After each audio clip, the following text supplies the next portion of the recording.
મારા આશ્રમવાસીઓમાંથી એક, તેણીને એક સમસ્યા હતી. ડોક્ટરોએ નિદાન કર્યું કે પેટમાં કંઈક ગરબડ છે.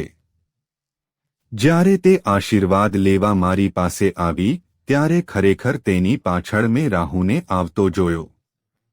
તે મને સમજાવવાનો પ્રયાસ કરી રહ્યા હતા કે આપણે ડોક્ટર પાસે જવું પડશે, લોહીની તપાસ કરાવવી પડશે અને તે સૌમ્ય છે કે નહીં તે શોધવું પડશે અને તે બધું.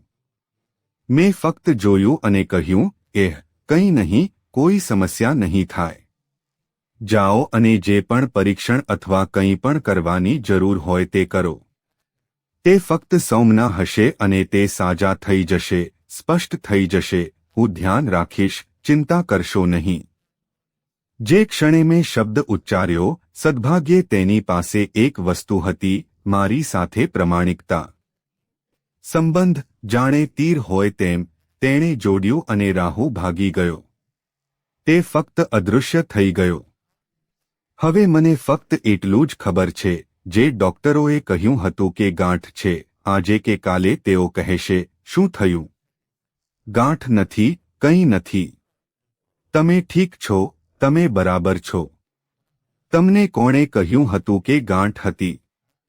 પરંતુ જો મારી સાથે તે અખંડિતતા ન હોય, જ્યારે મેં તે શબ્દ આશીર્વાદ આપ્યો, ત્યારે અખંડિતતા એ નાળ છે જેના દ્વારા આ તીર રોગને અથડાવીને તેને દૂર કરે છે. જો તે અખંડિતતા ન હોય તો રાહુ અંદર બેસી ગયો હોત.